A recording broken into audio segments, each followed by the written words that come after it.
What is going on, everybody? Back at it again on a Thursday. Big D Energy.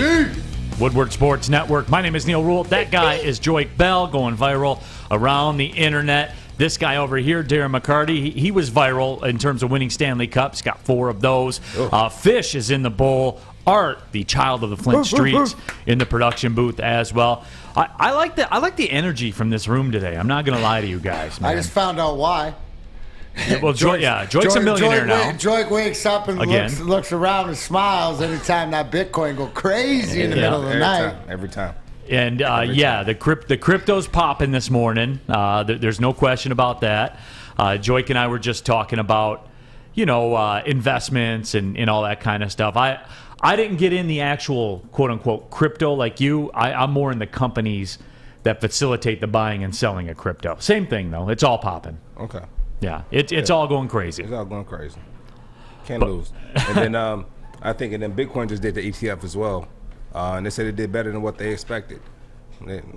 So I think they traded over $1 billion, in a few days, something like that. Oh, it's on. Yeah, there's no doubt. It's on and popping. There is no doubt. Not in to what they're projecting. They said like the normal person would not be able to buy a Bitcoin like in the near future. Like they won't be able to afford it because right now the thing I love about it is that you don't have to buy a whole Bitcoin. You can buy a percentage of it. Fractions of it. Right. But it's going to be a point in time where even a fraction of it would be a couple $100,000. Right. Absolutely. I mean, D-Mac's going to have to do a whole bunch of Coast Portland reads to be able to buy a Bitcoin in the near future. But I'll do it. I'll do it. CoastPortland.com, WSN20, get your 20% off. We'll talk about it later, but hey, anytime. Love that stuff. Chuck Brewer's jumping on our YouTube chat thread already. Says, nice, we got the right background up, and as you see, we do have the Detroit Sports mural. New addition to the crowd. Keep going right there. Oh, there that it is. There it is. That guy. I still like left. Right is left, but whatever, man. I'm not a deep thinker. I'm just a talker, folks. But again, happy to have you all with us. If you're interacting on social media, our Twitter handles are on the screen. If you're watching on YouTube, on the YouTube chat thread, get your thoughts in there. We read those. Get your thoughts. Get your likes. Make sure you like the chat. All the YouTubers that my children watch, they always say, "Smash that like button." That's what they always say. Smash that like button. Smash that like button. Right. Okay. I haven't heard that one yet. The Simus the Gamer. Preston, all those guys. Art knows what I'm talking about. Sadly, I do. I'm a grown man who watches YouTube videos, and I watch a lot of YouTube content. Yeah, but hey, it's how you reach the youngsters these days. They don't even know what television is, D-Mac. They'll never know the struggle of if you want it. It blows their mind when I tell them. They'll never know the struggle of being the remote control, right? And what I mean by that is, here, listen, I don't remember those times. Listen, you're older than me. There used to be the big TVs, like the big ones like in the back and stuff. They used to be this box, right? And there used to be these ears that came out of the top, and they called it rabbit ears. And then your grandfather, when he wanted the channel changed, he'd nudge you, and you'd have to run over and go 2 to 4 to 7, mix the ears or whatever just to get the signal in right. And well, they'll never know. Like, my kids never understand the struggle of when they want to watch something, they turn it on. And be it Netflix or YouTube or streaming or whatever, they have time for the show now, so they watch the show now. They'll never understand Friday night when you wanted to watch Full House and it was on at 8 o'clock or whatever. You had to be in front of that television Friday night at 8 o'clock, or guess what? You missed it, D-Mac. My question to you guys, do you have I have this thing that I have to see sports live. It's tough to watch a game. I'm with you. It's tough to watch Fish and I were a game talking about knowing that the score's out there, or even on delay. Like if I'm watching or listening on the radio or on Sirius or something, and there's a delay in the game where I'm watching, that pisses me off too. You know what I mean? So it's always tough. I'll more so get updates or go to find out what's going on, but watch a game. I mean, anybody who watched the TNT last night, the late game, the St. Louis Blues and the Vegas Golden Knights was a great game. Good game. Watch the whole game. You know what I'm saying? But sat down and watched the game. Yeah, I can't do it. I think that's going to be the run of the discussion, too. I'm just not a big a big replay when it comes to sports guy. The YouTube stuff, as you might imagine, a lot of parents out there, I'm guessing. Detroit Dabber 313, smash that like button and hit the notification bell so you're always up to date with our new content. Well, you can do. You guys can do that. Go subscribe to it too. Yeah, you guys can do that right now. Now, you know what? You know what it is? You hit that subscribe whenever we pop up, whenever Woodward Sports pops up, anything. Ding, ding. You get that notification. Now you can choose to click on it. You can choose not to. Hey, it's your choice. Yep. Robert says some dude who just plays Minecraft with these kids watching actually has written a book and tours to do venues like he's a rock star. And yeah, I mean, some of these kids, man, are earning 15 million plus. Listen, I suck. Literally, I listen to you guys talk about Call of Duty and Fortnite or whatever. Yeah. But those great players, the ninjas or whatever, I'll watch that video of a guy just destroying other guys because I can't do it. Let me say something then. Someone said, Art, should we not be watching YouTube? Because I mentioned I'm a 31-year-old man who watches people play video games. For one, shout out to Nick Merckx. And shout out to Tim the Tat Man. Shout out to Tim the Tat Man. I don't know people know who Nick Merckx. Ninja, shout out to Ninja. And shout out to Ninja from Michigan. Here's the deal. So Ninja is the biggest, he's by far the biggest gamer as far as having a following. But you guys are making me feel better because I thought being 31, 32 years old I'm 49, Art. The YouTube better. does not leave just because it's wrestling doesn't mean anything. You know what? Like what you like. Thank you. Yeah. And do not, just find your tribe because your tribe likes it too. I'm going to tell you right now, I did not understand how much these guys got paid to play video games. So a lot of money. And Art, Art can contest to this. So Ninja was with, he was with Twitch. Yeah. He used to be with Twitch. Yeah. Then he left Twitch and signed with Mixer. Now he signed with a $60 million deal. Yeah, but now Mixer is so he's going to make more money. Like Nick Merckx just is going to Twitch. Like it's insane. So what happened was when he went there, Nick Merckx was like the second highest. He had like the second highest following. So to keep him to stay, they pay him like a $10 million just. But let me tell you something. I watch these streams, but they're 8 hours long. I find the good content. I watch it. It is a job. I couldn't imagine sitting and playing video games for 8 hours. I like to do it at my leisure. But I'm just happy that there's other grown men up here that watch Call of Duty and stuff. And I should not be embarrassed. I should like what I like. I just concentrate on that job you got there too. Pretend that's a video game, being video director or whatever the hell. A lot of game overs on this side. That's the case. Technical, thank you, Fish. Technical director, Fish. Technical director. My only problem with it is how they feel the need to yell all the time. Yeah. Like that's it. Because they got the volume. You got the volume up at the regular level on the TV, and all of a sudden they'll because something good happens. Something good happens. Joyous. It's something like you don't understand. Like some of the things that these guys are able to do. Like I seen a guy jump off a roof off of on a motorcycle. Get the gun out, shoot a guy through a window in a building that's like 200 feet away. You can't even see it. Shoots a guy, lands back on the motorcycle and drives off to win the game. I never seen. That's why I don't play anymore. It's crazy. That's why I don't play anymore. Fortnite is watching you guys collect all this wood and all this thing, and then these guys just build this stuff it's like a highway. That's not Call of Duty. That's he was saying Fortnite. Yeah, Fortnite. Yeah, that's Fortnite. But I mean, just you watch them how fast they build these things around people and all that, and I don't know. But I remember when people said when the PlayStation came out, all the old gamers were like, I feel old. I feel old right now. You watch online some of these kids, even the Nick Merckx and Tim, they're getting 20, 30 kills a game. I can get one and I'm happy. You feel old because I suck at video games. Kids. No, kids do. But guys have different it's different notions. So some guys want to go for kills. Some guys go for money, just depending on what game you want to do. Yeah, some people play Plunder. And they took Plunder off. Yeah, some people play Plunder and it sucks so bad they took it off. So, Plunder does not suck. That's a great game. I got that one. To strategize, because it's not just about killing, it's about who can collect the most money, who can do the most contracts. A game with guns, and it's about money. That makes sense. Huh? I said a game with guns. I didn't say money, I said strategy. I said about strategy. Strategy, blattergy, whatever. I like to kill.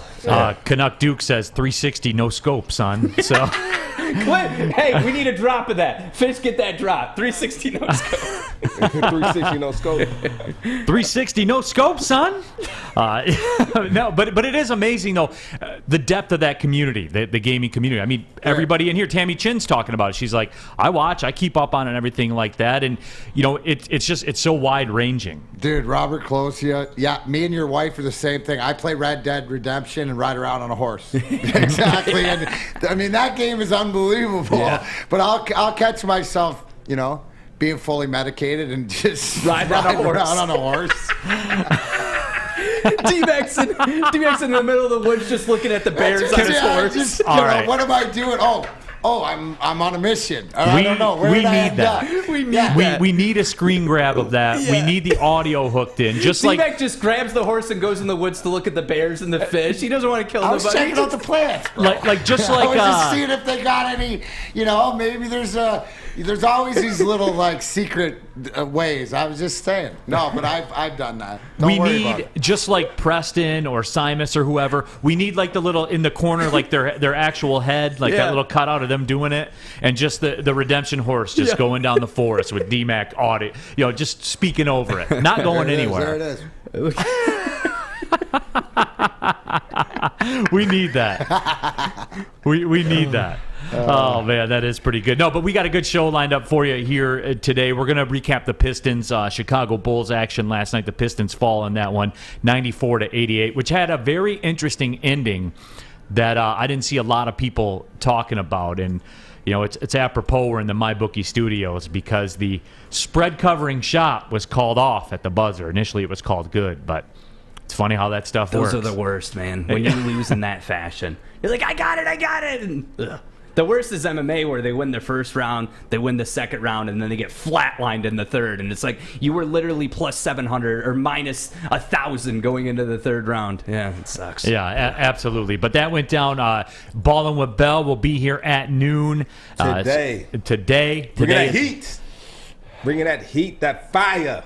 Absolutely. I did want to get into the Mel Tucker discussion as well. There's a lot of chatter about him going to LSU, so we'll reset that. We'll give our thoughts on that. Michigan's hosting Northwestern. Thursday night NFL football with Case Keenum at quarterback, so I'm out. I'll discuss that as well. Baseball happened, as you guys know. Deshaun Watson's back in the mix. We got all that. D-Mac and I will, and Joique also will talk some Red Wings as well. As D-Mac said, he had a seminal moment watching some clips of The Bottom Line with Ryan Armani and Braylon Edwards. So we'll discuss all that. We got a show lined up for you guys here today, and we're going to get to it. But first, I want to tell you, and we were talking about the Pistons Bulls last night. When it comes to gambling, you always make sure you're getting the best bang for your buck. That's why you should bet with MyBookie. At MyBookie, you can bet all your favorite sports with all the promos, contests, and more to find your winning bet. Right now, when you make your first deposit with MyBookie, you'll receive double that first deposit. It's easy. All you got to do,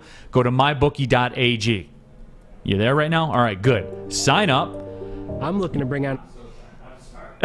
Sign up, use the promo code Woodward, and MyBookie will double your first deposit instantly up to $1,000. How's that for fast money? The promo is only available for a limited time, so don't miss out. Go to mybookie.ag. Use the promo code Woodward. Secure your double deposit bonus today. That's promo code Woodward, so you can double your funds to double your winnings.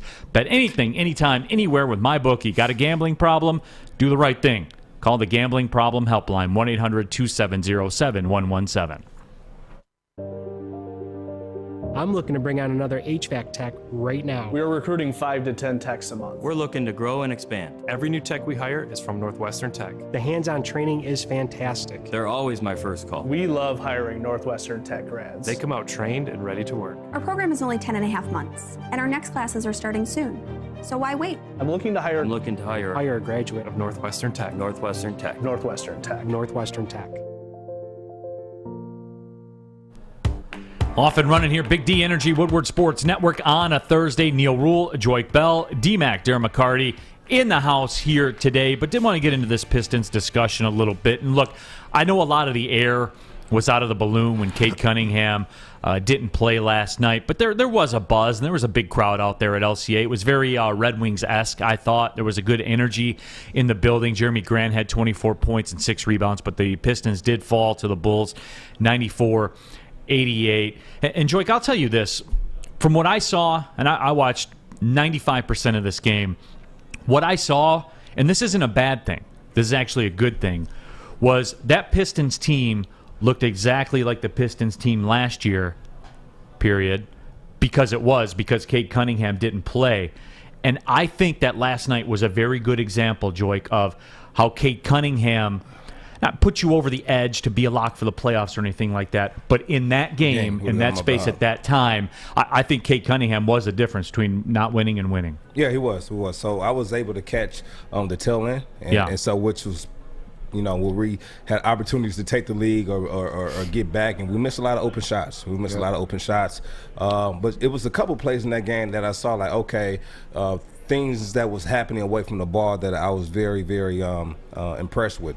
It's like part of the team chemistry, catching the fast break, and you have, a guy who's a vet now, saying it's Josh Jackson. He sees Levine's coming down the side, so he kind of blocks him. He kind of runs with them, just to kind of shield him from stopping. I think it was Isaiah Stewart on the fast break. Mm-hmm. But it's like plays like that you don't see your whole team hustling down to make sure that you are able to get that basket. So I like that they're playing with that same mentality. I would say the Red Wings, where they're running down the court, they're making sure they're passing the ball around. Not only that, but they're protecting their teammates. They want everyone to shine. And but we know right now that the star on this team right now, when until Cade gets back, is going to continue to be Jeremy Grant. And you see at the end of the game, he took the majority of the shots, because I don't know if anyone they don't have the green light, but I know that they were trying to find Jeremy Grant to take those final shots. And that's the next step, I think, for Jeremy Grant, is to be that closer at the end of the game. And look, D-Mac, like everyone's going to say, yeah, in that final minute, he forced the shot. It didn't go down when the game was still hanging in the balance. But people got to remember, too, the Bulls went on 2 runs, and Zach LaVine took over that basketball game in the third quarter. And both those runs that the Bulls went on, it was Jeremy Grant that brought them back. He was that dude. When the momentum was working against the Pistons, he brought him back twice. Ultimately, he couldn't close. But again, we're talking about progressions here. Again, I will always say this season as it goes on with the Pistons. They could have a win total in the 20s. They could not make the playoffs, but they could still get better. No, that's the whole thing. I think what Joyce said is the compete level, is the fact that you're missing the best player from the draft. Is he the difference in winning the game? I would say absolutely the way it is. The one thing as I was watching the game, especially to elaborate on what you said, Neal, is the conversation about, Levine, he's got hops, he can play, and then Joique said, that kid can ball though. I mean, he's a baller. Took over the basketball game. He showed it last night, and I think Alex, our own Alex Mayer, Bottom Line's video technician or whatever it is, said that technical director. Technical, thank you, Fish. With some technical difficulties. Is that Jeremy Grant and Zach LaVine last night, and Zach LaVine was better. But that doesn't mean that Jeremy Grant won't be better, and it doesn't mean that this team doesn't compete. The problem is with the young team is they compound mistakes. So one missed trip, bad shot leads into 2 trips, leads into 3. That's what you see with more mature teams and more veteran teams is they have one miss and then they get it right back or get the ship on track. So I liked what I saw. I think if I look around, even to the Lions who are winless, but they compete, right? And it's lack of talent. We saw from the Tigers, AJ Hinch, those guys competed. We saw them, a different Tigers team, but a competitive team that played to the end. I think that at LCA, whether it's the hockey team or the basketball team, you got the same thing. So, again, just like Joique said, building at LCA, and there's something to go with, and can't wait to see Cade in the lineup, because I think he would make a difference in a game like last night. Yeah, he for sure. He's definitely going to make a difference, but it's also the young players. Like you said, we had 3 guys that's in their 20s, and one of those guys that I really took notice to last night was Isaiah Stewart.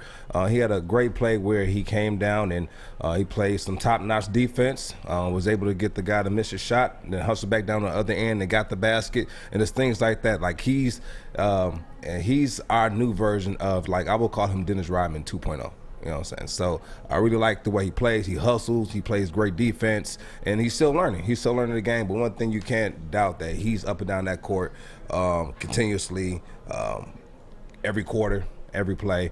He's giving you 100%, and that's all I can ask for out of a young guy. Yeah, and certainly at 6'8", 250, I would almost call him a hybrid of Ben Wallace and Dennis Rodman. You know, is that he's kind of in between this? Yeah, yeah. He's going to have to, and he's going to have to be a try-hard guy. Like that's the way it is. Yeah. But he embraces that role because there's a lot of dudes in the league. And Joique, you and I have talked about this before. For me, I'll never understand it, and you were that way too. If you were out on that field, you were in, like you were all in. You were try hard, like all that kind of stuff. But you and I have had this conversation before as far as a football field, and I think it applies to the basketball court. There are dudes in the league that are not try-hard guys, believe it or not. There are. You have some like too cool guys? Yeah, absolutely. Too cool, no want to hustle. Who? The NBA's got a lot. I mean, there are a lot of athletes these days. That's my point. They won't stick around. I don't see any on our team. No doubt. No. But they are out there, though. Like that's the point of the story. For sure, they could be out there. Yeah, we were talking about we were talking about Zach LaVine and what he did yesterday in the basketball game. You know, he went for 34 points, and like I said, I mean, he just took over. He took over that basketball game. Zach LaVine's a UFA next year, Joique. LaVine. Listen. He Would you like to be his agent? Huh? Would you like to be his agent? You unrestricted free agent next year? For sure. For sure. And the thing is, like, when he goes back to renegotiate his contract, now understand his agent is going to get 3%, but knowing him, he probably talk him down. Like, listen, you guys going to get 1%, and they're going to say yes. they're going to say yes, 1%, 1.5%, whatever it may be. They're going to say yes, and that's how it works. The less you get paid, the higher the percentage. The more you get paid, and the more you can drop that percentage. Hazardous Nature on our YouTube chat thread says the Pistons look good. Saddiq Bey's one-on-one game has drastically improved. And that was something I think that got lost in the discussion of the game last night because Saddiq Bey was 6 of 15. He was 0 of 4 from 3, which there's a big enough sample size on Saddiq Bey to know that's not a problem. Nobody shot the ball well yesterday. And that's really my other thing with the Pistons. I mean, as you go through the numbers and you look at what they were, from the three-point line, I think they were 7 of 23, 30%. That has to be better in today's day and age, D-Mac. I mean, the three-point line, that's the thing. And Kelly Olynyk, really, that's going to be, that's going to be his role. And actually, the Pistons were 6 of 28, 21%. So it's even worse. It's even worse than we initially thought. But, a guy like Kelly Olynyk, with what he was 0 for 4, but all those misses were off the heel, and those are shooter misses. Dude, definitely. There was a lot of shooter misses, especially from the corner. And what I like about Olynyk's game is being the veteran, but the ball distribution. Finding Grant, he took a couple doubles, got the ball down under the basket for him. So these guys, look for each other and stuff like this, and it'll be growing, but they're going to grow it as a team, and they're going to compete. And the one thing is that I don't think they're a team that a lot of teams want to face because of their compete level. They don't take times off. Sometimes when you have a veteran team like the Brooklyns or the LAs, there's different times in the game where there's sort of a lull. And different points of a season.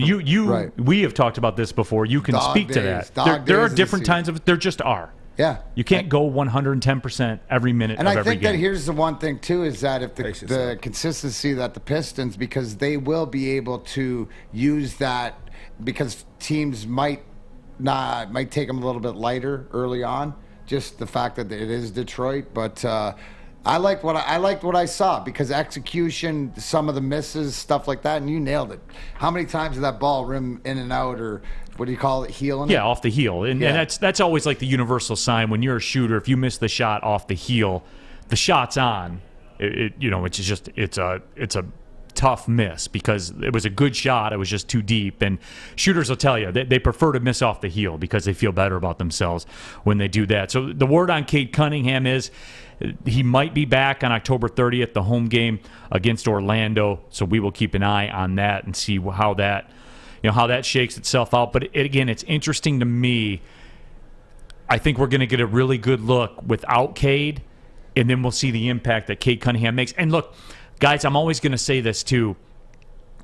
Don't expect a transition of a franchise as soon as he steps on the floor, because even LeBron had to figure it out. Even Carmelo had to figure it out. I mean, all these guys, Joique, you don't just step in and dominate. Even LeBron didn't do it. Michael Jordan didn't do it. Hey, what did LeBron say? He said, "This is not instant oatmeal. It's a process. It's a process." And understand that if that's coming from LeBron James, a guy who has 4 titles, arguably one of the greatest players of all time, is saying it's not instant oatmeal.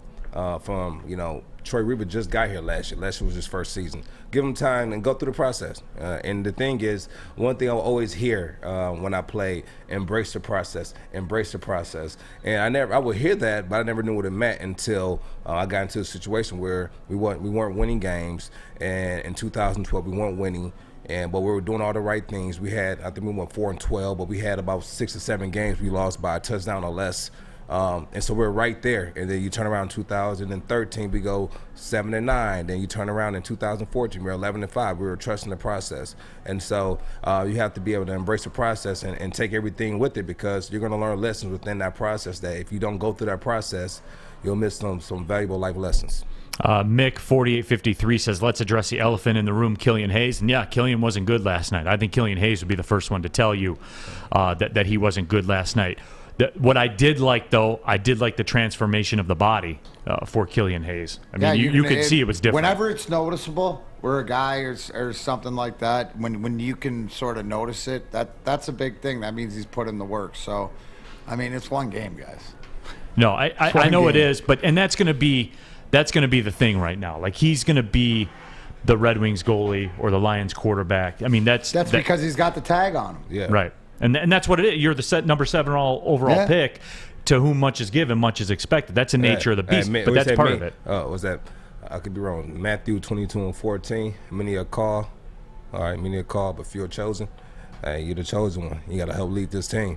Yeah, and that's part of it. That's part of the package, man. Yeah. There's no doubt about it. But we'll keep an eye on that, certainly, as things keep rolling. And you can't. Yeah, JGB says it's game 1 of 82. Chill, guys, on the bench, Killian. So they're out there. It's both sides. But this is a league. You're gonna have some games where you're cold. You're gonna have some games when you're hot. Speaking of hot and cold, have I told you about Northwestern Tech? Start a new career in the industry that is always essential. What are you doing? What are you? What? You're still. Some technical is my difficulties. mic on? What are we doing? Is it technical difficulties back no, there? Look it. We've got Joique. I'm going to do this with you right now. Is it technical difficulties Joique, back there? Right here it says Underdog Fantasy at 11:28. So if I could please, because I thought that was Northwestern. No, that's what you get. That's what you get for thinking. And it's 11:20 Eastern time, so there you go. Common sense ain't that common, people. And listen, if your Underdog Fantasy account is Northwestern Tech, why are you still talking? What are we doing? This is a disaster. Turn his mic off. Thank you. Anyway, listen, if your fantasy team sucks, or if you just can't focus on the things that he's using Neal's mic now, what are we doing? Use code WSN. Download Underdog Fantasy. If your fantasy sports team sucks, well, get in line, because there's a lot of them that suck. I think I'm like 2-4. I'm terrible. I like Underdog Fantasy because I can do it weekly. Underdog Fantasy app. Download it. Google Play, Apple Store. Use that code WSN. Deposit $10. You're going to get $10 free. Is it almost Friday? Yes, it is. Thank you, baby Jesus. We'll be back. Big D Energy right here on the Woodward Sports Network. Okay, you thirsty little spin goblins. I want you to pedal into the next dimension. Spin it! Spin! Spin! Uh-oh! Carmen's falling behind. Let's give her the hiss of shame. Spin! Spin! Spin till you bleed! Don't ride the bike of shame. Come to Planet Fitness and find your own lane with tons of equipment, free fitness training, and no hissing. Join today for just $10 a month. Yeah, sure. I mean, they're really good. I mean, that's like the number one thing I know about practicing against those guys. They're really good. I think, I never truly understood, how to game plan against Aaron Donald and Jalen Ramsey until you have to, right? I'd never had to play against those guys previously. So, they got some good players over there, man, and they do some good things. And I know as well as anyone they're well coached and do a great job. So it'll be a challenge. Back at it here, Big D Energy, Woodward Sports Network. That was Jared Goff addressing the media yesterday, and our friends at Detroit Sports Podcast sent out a tweet yesterday. They said that Jared Goff expressed that he felt disrespect and sourness towards the end of his run with the Rams. The quote was, there was some disrespect felt towards the end. There was some sourness towards the end. You still feel that you have that chip on your shoulder. And, you know, all the talk has been about Matt Stafford going against the Lions and what that's going to be like. But on the flip side of that coin, the Jared Goff situation will play out as well.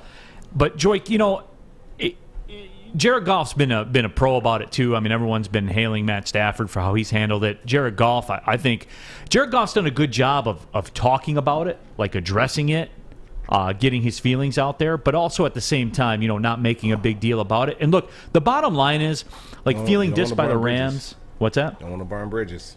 Well, because you never know, right? You never know. You never know how it's going to break out. No, but at the same time, you're going to feel, if you get traded, you're always going to feel dissed, right? Like, there's never a good time. Yeah. But you know what? That kind of lights a fire under you, right? And when a team lets you go, right? And a team lets you go. I remember when I left the Saints. I remember I walked into Mickey's, the GM of the Saints. I walked into his office, and we sat down, we talked, and he said, "Listen, Joique, we don't need 5 good running backs on this team." And he said, "So you have to, you know, you can take this pay, or we'll have to, we have to figure something else out." And I said, "You know what? I understand. I'm not taking that." And so it's just a thing of, like, I don't know if he was able to have that conversation with anyone in the front office right before they made the trade, or if he just got the phone call. But it's weird, like, how when they own your contract, it's like they sort of own you. They can send you wherever you want to go. You remember when Cousins was doing an interview, might have been at the All-Star game or something, and he was in New Orleans. It was in New Orleans at the time, and during the interview is when they found out he had been traded. And they went to him, and he said, "Listen, you just got traded to to New Orleans." And he said, "Oh, I love New Orleans. I love the city. The city here is." He found out during the interview, so I don't know. So like when stuff like that happens, it just is weird that it's not that respect factor where they call you and say, "Listen, this is what we plan on doing." And then they do it. And that's why, sometimes people in the front office, they don't want to get too close to the players, because then now it becomes personal. And D-Mac, you with your situation too, you did come back. Wait, hold on. I laughed out loud, and I apologize for that. But Mike G, you got to stop this. He says Jared Goff had a chip on his shoulder, but hands were too small, and he dropped it. Fumbled the chip on his shoulder. No, I get it. I love it. So what were you asking? No, but D-Mac, I mean, this happened to you, right? Where you left, you were with the organization the whole time. You left the organization, went to Calgary, ended up coming back to the organization. So you've seen that on both sides. Yeah, I was very fortunate, to be able to go to Calgary and play for Daryl Sutter and that organization, which reminded me of Junior, but it was that Calgary organization is a lot like the Red Wings, like the Ken Kings and the guys behind it, solid people. But to be able to, when you leave, and a lot of times when you're in it, and I was telling you this before, is that when the lockout came and the contract I had, but I made it an easy decision. I was doing other things, doing the band. My focus wasn't really there. So when you get away, and for my journey, because of my addiction and rehab, to be able to come back and take that, not a lot of people get to take that 10,000 foot view and say what's important. For me, it was all about proving it to myself that I had something left. But at different times, and we talk about this because you got to remember, professional athletes, when you usually get into this profession, whether you're in college or pro, you're a teenager into a young adult. You live your life and grow into your adulthood and your manhood or whatever in front of everybody else, which you're skewed a little bit, right? Because you got so many people telling you how great you are and stuff like this. So your perception of who you are as the person gets bled into the player, and you get away. So I think with time, with age, with experience or whatever, but having guys, veteran guys that you can look up to and listen to in the dressing room or around is invaluable, right? Because they've been there. And I think as you get older, that's just what wisdom is or whatever. So I think we'd all do things a little bit differently, but it gives you, when you can pull yourself away sometimes and have that aerial, that drone look at things, you might see it a little bit differently. No, and I do wonder about that this weekend with Goff, Joique, because for me, and I think you're wired kind of the same way, for me, if an organization said, there's somebody that we feel is more valuable than you are, so therefore we're getting rid of you to bring this person in. And, I've had those moments in my career where I didn't get the job that I applied for, that I thought I was going to, and people went in a different direction, stuff like that. That stays with me, man. That stays with me to this day. That stays with me all the time. That stays with you? 100% that stays with me. Like that drives me, man. You know what I'm saying? Like, yeah, it does. Because you want to get to that moment where you're like, see the mistake you made? Like that, you guys are dumb. Yeah. You guys are dumb, man. Yeah, like, you always mark that down in the calendar. Like, you always mark it down. I remember when I left New Orleans and I came to Detroit, the first game that I could have suited, we played. So I came to Detroit the last game of the season, and we played Green Bay at Green Bay, the coldest game I ever played in. I think who was the quarterback? Matt Flynn. Was that Matt Flynn? 2000. Yeah. Yeah, and I think we lost 48-45, and then but we had Flynn got a $12 million contract off that game or whatever it was, man. Yeah, he did. Yeah, he did. Coldest game I ever been in. So, we had already clinched the playoffs though, so we were playing New Orleans in New Orleans, and I did everything I could to learn the playbook, to prep, to make sure I was ready for that game, and I was not able to play that game. We ended up losing that game in the first round. This is January of 2012. I'll never forget it. I wanted to play in that game so bad, and I didn't get another shot to play them again until I think 2014. And so we won that game, but I really had that game kind of marked on my calendar, and LaDarren Sproles kind of went off that game against us. He did. But yeah, for me, if a team lets me go, right, and it's personal. I don't care what anybody says, man. It's personal to me. It's personal. When I go in the office, at least we don't need 5 good running backs, so we don't need you. Okay, that's fine. Well, if you're not on my team, you'll have to see me. Like that's how I felt. Like if I'm not on your team and you had an opportunity to get me, or I was on your team, you let me go, or you're gonna have to see me. And before I got to Detroit, I had made 4 different moves, from Buffalo to the Eagles to the Colts, back to the Eagles to the Saints, and that was all my rookie year. And then by the time I got stable here in Detroit, I was, I found my home, right, like where it all started. So when I played those teams, it's always like that kind of that chip on my shoulder. No, it does, man. And that's in life. That's not even just, like I said, even me, like being in the media. Like I wear that, dude. I think about that a lot. I think about that. Like we get this time when we're ready to go on the air and the guys counting down in your head and they'll be like 1 minute, and then you're just kind of sitting there with your thoughts. And I think about that, like everybody who passed it, yeah. Like to quote Joique, like you're gonna have to feel me today. You know what I'm saying? Like we're gonna put on the show today. Yeah. But no, D-Mac. I mean, again, for Jared Goff though, and it hit me when I looked at or I listened to him say those names as far as Aaron Donald and Jalen Ramsey. He's like, I practice against these guys. I know how good they are. I never had to face. And I was like, oh, damn. Dude, you can have as big of a chip as you want, dude. There's a little bit of deer in the headlights. There's a little bit of reality. Like sometimes when you don't, as an athlete, when you're talking about it, but then it sort of like hits you. It sort of like looked to me like it sort of hit him there about what he was up against. And I mean, he's only telling the truth. But at least that, to me, would be like me coming back and playing against Detroit and practicing against Lidstrom all the time. Well, I'm not going to let him I know how he can embarrass me, and I'm not going to let him embarrass me in the real game. So you might have a little bit of a different mindset, but no, I mean that's the way it goes. And if you have, but the thing is, to Joique's point about the grit, about buying in. Is this not the perfect game going against your former team to find out if you got that jam or if your soul, you have that spark in you?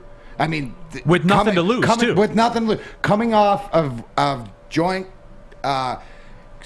week 6 instead of week 8 going, I got to get this off my chest. This is what I'm seeing. This is not acceptable. I need my quarterback to be committed. Now, after him saying that, going in to face his former team where he was disrespected, going against his former team, if this guy has any jam in him at all, we should see at least and I mean by that, not the execution-wise, but on a 4th and 4 play, that he's getting hit by 3 guys because he's trying to make a play or trying to do improvements because it matters to him, and he's not going to throw it out of bounds. Does that make sense? No, it does, because Joique, I'm and ask you that question. And look, I'm the media guy. Like, I like the storyline, right? And you guys are players. You're not about the sizzle. Well, I am. That's the world I live in. But I'm going to draw a lot of my conclusions about Jared Goff with what happened Sunday. Because again, not on the scoreboard. I'm not saying go in there and win the game. But damn it, like as D-Mac said, you're going to show me what you're made of here today on Sunday at 4 o'clock. You're going to show me what you're made of. Real talk, man. Are you talking about Jared Goff? Jared Goff, the guy. He knows what they're made of. No, he's talking about what he's made of. This is all about Jared Goff competing. To your point, what you want to see. Okay, so you're out on it then, right? Yeah. You saw all you needed to see. Listen, until he shows me otherwise, that will always be my take. That will always be my take on Jared Goff until he shows me otherwise. And then when he shows me otherwise, you'll stand on that microphone and you'll say, you showed me otherwise. And you showed me otherwise. Yeah. But like I said, this is nothing personal. It's just until you show me, like, this is a show me lead. Right. This is a show me lead. Show me that. Show me that machete. Like, he needs a couple of these, but the thing is that no matter what, he should act like he's got the machete from CoachPortland.com. Like, you can have it too, because he's going to need that facing Aaron Donald, Jalen Ramsey. But I want to see the jam. Hey, maybe DeAndre Swift needs some of these to find the holes. Got some lights, but you too, CoachPortland.com, WSN 20% off. Do-it-yourselfers, first responders. Leaves are coming down. It's time to do some outdoor work. You might need one of these. Whatever you do, tell them Big D Energy sent you. Joique Bell, Neal Ruhl, Darren McCarty here, Woodward Sports Network. We will be right back. Papa Romano's has a pizza that is pleased to meet you. The Mizza Pizza is a sizzling deal and fully loaded with pepperoni, ham, Italian sausage, ground beef, and bacon. Get a large Mizza Pizza for $16.99 at paparomanos.com. Fellas, football season is here. It's time to make your grooming experience easy like Sunday morning. Get to Lady Jane's Haircuts for Men. Walk in, relax, watch your favorite team play, and before you know it, your hair will be game ready. Get to Lady Jane's, open 10 to 8, 7 days a week. Walk in anytime. It's wicked awesome. Back at it here, Big D Energy, Woodward Sports Network, Neal Ruhl, Joique Bell, D-Mac, Darren McCarty in the house. Robert Colosia, Joique wants to know, Joique, how much will it help Goff that he's familiar with the Rams defense from all the times that he practiced against them? Is there any advantage to that or no? The only advantage he'll have is, like, he knows these guys. He's been there before, and so he's going to know how they play. As far as the defense, I'm pretty sure they're going to throw some things at him that he hasn't seen before. And then the same way that he knows them is the same way they know him. Right? The Rams know Jared Goff just as much as Jared Goff, if not more, than what Jared Goff knows about the Rams. That's a fact. That's a fact. On a YouTube chat thread, Goff can't play scary ball. Respect is earned. If he takes one to the chin from Aaron Donald on a critical play, it's now or never. And that's what I'm looking and this for. Might be the game. And you know what it might be? This might be the game where he's like, you know what? I might stay in the pocket to make that 4th and 4 pass in the flat to DeAndre Swift. I might stay in the pocket. I might make that pass to T.J. Hockenson down the field off a wheel route with a great pick by Hodge for a one-on-one with the safety. And I'll take T.J. Hockenson over a safety one-on-one any other week. It's a matchups game. That's a matchup you try to get. It's a matchup. This game is all about matchups. So as a quarterback, you have to know what the matchups are and then turn back around, know who you're going to hit. That game I told you where we're playing against Green Bay the following year, they were doubling our receivers, and the matchups were with the running backs on the linebackers, and they couldn't cover us when we were doing our crossing routes, and so they hit a lot of crossing routes to the running back that particular game. We were able to have some production, and so we just got to figure out what our matchups are and win that way. And right now, I know for a fact they're going to be doubling Hockenson this game, because they know that's our threat. And so just like last game, we're going to have to get creative with how we get Hockenson out in the open field. And then you talk about how can we win the game. I don't think we're going to win, but the way that we can have some production is to get creative with how we get Hockenson off of the offensive line get him out and spread offense, get him in the backfield, give and him hit him when release, he's open. And hit him when he's open. Like hit him when he's open. Yeah, hit him in stride. Yeah. Don't slow him down, hit him in stride. And then, when we start doing that, then, that's going to open up our run game. Now, we're running the ball well. Now, it's going to be a lot of things that goes into this. I got a question, Joique. What up, though? What is it like, right? Because that team knows their quarterback, like you said, better than Goff. What can the Lions do or to help Goff and the best to prepare? What kind of game plan are you going in, knowing that you're facing the team that knows you the best? The same way that the Lions, the same way that the Rams are going to prepare Matthew Stafford for a defense that knows him. You see what I'm saying? Like, this defense knows him as well. Well, at this point now, it goes to like, okay, we know who you are, and now we're just going to, we're going to play our game, and now it's like you guys know what's coming, so who wants it more? It's like a 4th and 1. It's a run right at the middle. Who wants it more? Like, who's going to get that yard? Who's going to get that inch? That's why we find out I think we can find out a lot into the art. We can find out a lot into our I got you. I know. Into our right here. Right. Oh, yeah, we are going to find out a lot. As long as this number here moves to 7, it's moving, but it's moving up, and we're learning things about what we have or what we don't have. So right now, this week, to me, you'll find out exactly if there's anything. Joique doesn't think so with Jared Goff, but if I'm giving him one last chance, because this is a test against. I would say Joique's in the majority though, based on the YouTube chat. No, I mean, dude, if you're, I'm betting, man. If I was betting, I'm betting that he craps the bed. No, this is the thing though. Right, this is the thing, and what makes this game so unique for Jared Goff is this is a team that lets you go. This is a team you feel you were blindsided by, and so now this might give him that spark. Well, we're hoping. And so if he doesn't have a spark for this game, and that's what I'm saying. That's why this game at number 7 out of 34 is you're going to learn more than what the final score is, because I'll be watching us compete. And I'm pretty sure. I'm pretty sure. I don't know. He might have got whiff of, what I said about his play on Sunday. Hopefully he did, And so, let's see what happens this week. Going up against a team that you once loved, but you still might have love for the people, but you definitely hate the way they did you. Yeah. And so now this is your opportunity to go out here and say, listen, you guys made a mistake. But right now, I mean, Jared Goff is 0-13 without McVay. He's 0-13. Those are the numbers. These are the numbers. He's 0-13. Speaking of numbers real quick, just to get everybody updated, last night for the Houston Rockets, Jalen Green, 4 of 14 from the floor. He had 9 points in 32 minutes with 4 rebounds, 4 assists. It was a minus 37. We do have some audio on Jared Goff's relationship with Sean McVay, if you'd like to play that. Yeah, give that a spin. Give it a spin. I don't think it nearly eroded the way people thought, and I think that was part of the confusion at the end. I don't feel like it really eroded that way. Again, I appreciate him saying that, and it's big of him, but at the same time, it was done the way it was, and it's been done.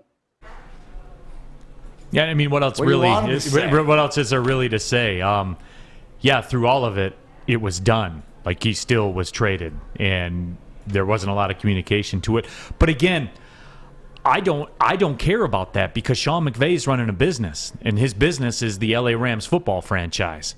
And what they're doing out there is they saw an opportunity to become more of a Super Bowl contender. And look, they were a playoff team last year that got a win on the road with Jared Goff and another quarterback who both played in that game. They won at Seattle in the playoffs. They feel as though they're close, and they had an opportunity to upgrade, and they upgraded. That's it. Does anyone listen? You guys are going to probably go nuts on me right now, but does anyone feel bad for him? I feel bad for Goff. Like, I know he's getting paid millions, blah blah blah. Look at what they brought him to, and he has nothing. But here's the thing, Art.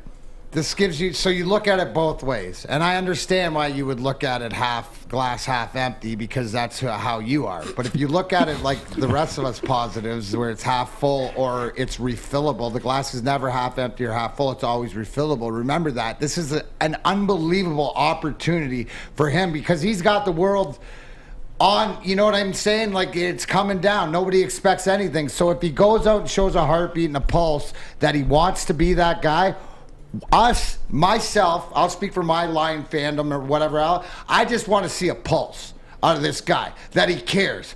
The fact that so this is the perfect game to find out if how maybe his you know what's are bigger than his hands, right? So let's find out that if you're carrying a set down there bigger than your hands, and then we can move from there, because that's what you want as the guy who's piecing the bill to say, can we move forward from this? But if he's just going to be out there, then how do you feel bad for a guy that doesn't try or doesn't seem like he cares? I don't.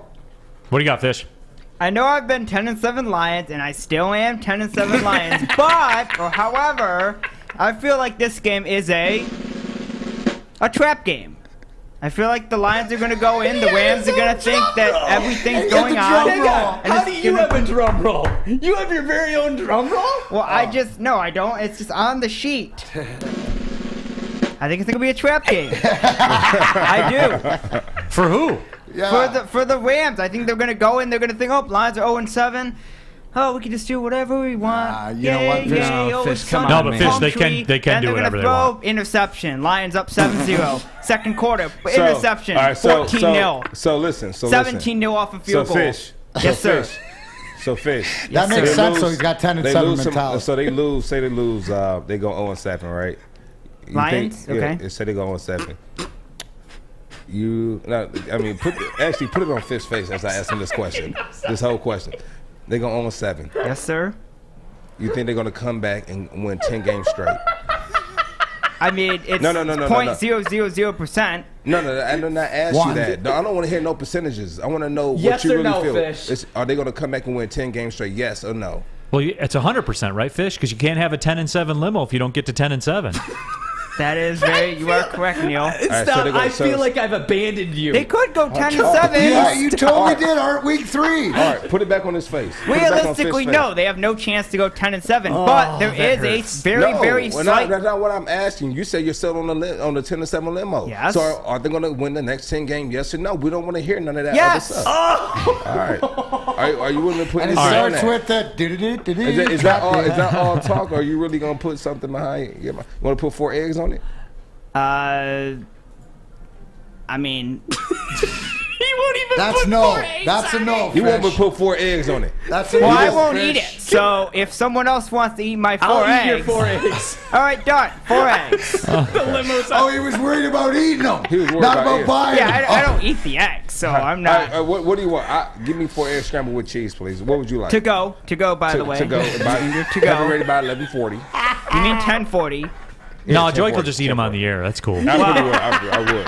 He's going to eat them on the air anyway, whether it's 10:15 or 10:40 or 10:50 or 11:40. Hey, heads up, public service announcement. Fish is out tomorrow, and he didn't let anybody know until now. Okay, that is a total lie. I let Sticky Wicky and Adam Badu know.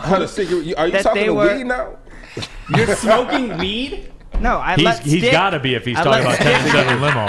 You smoking something? I let Stick know. Holy cow! And I don't even have that string. Can I let them know last week. What strain is that? I've let them know for the past week that I was out tomorrow, but you didn't let any of us know. You didn't talk to us. Before I even told Sick, I told everyone. That is in true. This room. And he also made me feel bad about it. Well, okay, I gave other people a notice. Okay. On the flip side of the coin, I give the people that need to know this room a notice. Anyone in this room a notice. Listen, Fish. We need to know when you're not here. The people that are in this room are Sir Arthur the Great from 2 to 4 on the bottom line. You should watch that show. It's a great show. Fish. So we need to know when you're not here. Because sometimes we're going to worry. I don't need to know, Fish.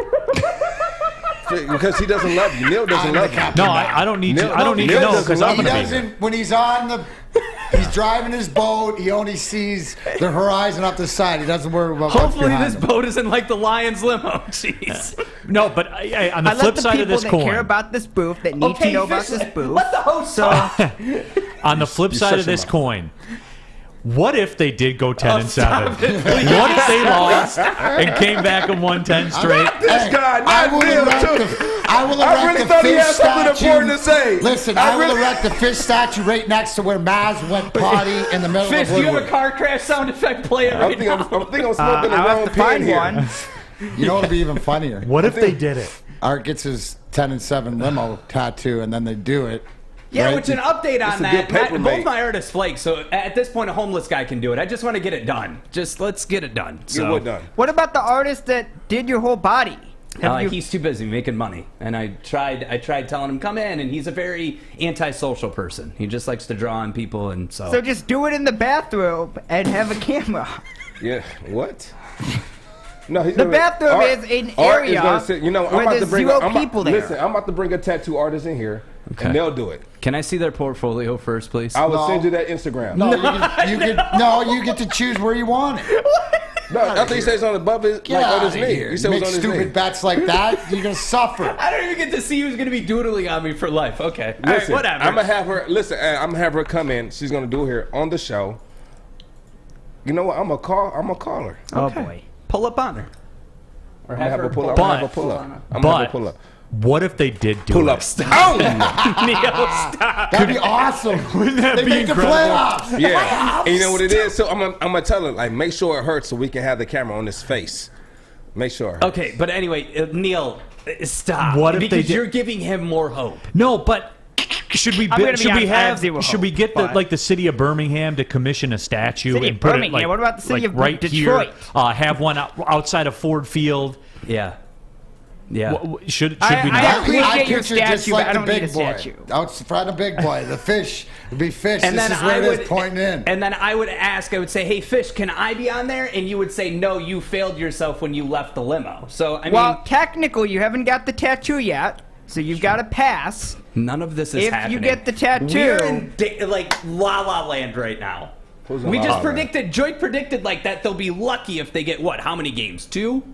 3? Yeah, Vegas has them 2.5. I have 2.5 at the beginning of the season. What did I have him at? You had him at I think 4. Let me Had see. him at Hold 4. on. Let the hockey guy. 10 minus 2.5. Man, all this 7. thinking about wins Okay, is we're making good. me hungry. Thank you, Joique. No, I want some pizza, too. real quickly though on the Wings and YouTube chat pizza. thread, Jake guys had some Jake yesterday. I hope Wegener you liked says it. a homeless person can do the tattoo, but he needs to see Joique's person's portfolio. LOL. He caught you there. Well, He that's got you. art math. Yeah. Thank you. I got some easier math than that, though. It pertains to lunch and Papa Romano's Pizza. Because they got a pizza that's pleased to meet ya. A large pizza, just $16.99. Pepperoni, ham, Italian sausage, ground beef, and bacon. They sent some over to the studio yesterday. It was phenomenal. Incredible. It was great. And I would advise you going to paparomanos.com. Look, if you're not feeling the pizza, that's cool. They got you covered. Salads, sandwiches, everything else that you need from your local pizza establishment. Get everybody together at the office right now. Go to paparomanos.com. Get that lunch order in. 12:30, man. You guys will be digging in. Try that pizza, though. It's pretty strong. I'm just saying. Go to paparomanos.com. Hi, I'm David Hall from Hall Financial. With historically low interest rates and 5-star service, you could pay your mortgage off faster without increasing your monthly payment. Get started now at 248-308-5000 or chat with us online. Call hallfirst.com. Make sure you download the Woodward Sports app in the App Store and the Google Play Store today. Take Woodward Sports with you wherever you go and listen live on your phone or mobile device. Back at it here, Big D Energy, Woodward Sports Network. Don't forget Ballin with Bell coming up at 12:10 here today. Woodward Sports has got you covered for the best high school football matchups in the state of Michigan. Final week of the regular season. I know the high school football playoff pairings will be announced on Sunday. My Fraser Ramblers will be up in there, as I predicted when the season started. But every Friday here on Woodward Sports, we have one of the best matchups on our Facebook, YouTube, and Twitter channels. The Friday Night Clash, brought to you by Woodward Sports and the Prep. This weekend, Detroit, Martin Luther King against Moeller out of Cincinnati. That's a big-time, high-profile matchup, so make sure that you tune in to Facebook, YouTube, and Twitter on the Woodward Sports side, and some of the very best high school football matchups in the Metro Detroit area right here on the Woodward Sports Facebook, YouTube, and Twitter outlets. But as we said, Ballin with Bell coming up in about 10 minutes or so from now. But I did want to discuss this because there's been a lot of chatter in the college football coaching landscape about Mel Tucker possibly going to LSU. I know College Football on Fox put out a tweet about that, and I know that they have kind of some video reaction to the possibility. And Art, we have that. Art has this one for you. All right, so we've talked a lot about coaches on the hot seat the last couple of weeks. Let's turn the tables. How about some coaches whose stock has really been improving lately? Rob, let's start with Mark Stoops. He has Kentucky primed to win its second double-digit season in a 4-year stretch. At Kentucky, that's pretty remarkable. Lane Kiffin at Ole Miss, people have taken note of how Ole Miss is on the rise. But another name to keep an eye on is Mel Tucker at Michigan State. Brady and Matt had just talked about an amazing job he's done now in year 2 with the Spartans. But I am told that there are some very influential people inside LSU who are really, really high on Mel Tucker. Remember, Mel Tucker was an assistant at LSU on Nick Saban's staff. He knows the SEC very well also. But would he make another move? Remember, he was at Colorado, now Michigan State. Would he make another big move in a short period of time? But this I do know. People inside LSU who matter, they are really high on Mel Tucker. Yeah, what's not to like? And that was Bruce Feldman from Fox Sports. And look, this has been a very divisive topic around these parts because obviously the Michigan fans want to see him go. The Michigan State fans want him to stay. You know, it's a very divisive topic that's getting a lot of gasoline thrown on the fire around here. Joique, I go to you. What your thoughts? I mean, what he came in and did with this program, taking a program that was falling, was able to bring in his own philosophy, was able to get the players to come in and play for him. You know, it's going to be tough. How do you turn down LSU? That's where the big money is. Now, you know, and he's at the position now where, you know, he loves his players. You're gonna love the organization, or you're gonna love the institution. You're gonna love the people there, and you built this. You built this whole legacy there. Now, how do you pack up and just leave? And people don't understand, like, when that money costs, and right now LSU, they got that check. They do, and I know LSU when you go has through that the rankings, and Mel Tucker, I believe, is the 13th highest paid coach in college football right now, but Ed Orgeron's the 3rd highest paid head coach. He's going to make $8.7 million, and we're not huge math guys here, D-Mac. You admit that. I admit that as well, but 8.7 to 5.6 is a lot. In percentages, it's a lot. Well, absolutely. And we're talking M's too, but here's the thing. I think it depends on what Mel Tucker's motivation is, because everything you've said, it goes back almost to what is his end game. If his end game is to coach in the NFL, I think that probably going to LSU, not only for the pay cut, but for the exposure and different things, gets him closer to that. But if it's about making this Michigan State program the best program in the state, you know, competing with that, I think that goes to the motivation. So if this is a serious conversation, he should be in discussions for any of those top jobs because of what he's done and the pedigree is. And I like what Canuck Duke says isn't the saying is you lose them the same way you found them? So it's, you know, one of these things. But again, it goes down to what is Mel Tucker's motivation. And to me, I think that it's one of these things that he's building the momentum, and Michigan State means something to him. So I think there's got to be more incentive to his big package. But I think that he'll still be sought after if they keep improving. Yeah. So stock only going to get worse. It's like your Bitcoin. Does he want to be right? Yeah. In a minute, nobody's going to be able to afford him. It's going to be based on where do you want to be? And I think he's in that position now to say, you know what, I want to coach where I want to be. Now, is that at MSU? Is that at LSU? Does he want to build a legacy here, be known as one of the greatest coaches in MSU history, be the most winningest coach in MSU history? Does he want to stay there and chase that? Does he want to take MSU to a championship, a national championship? what's your incentive?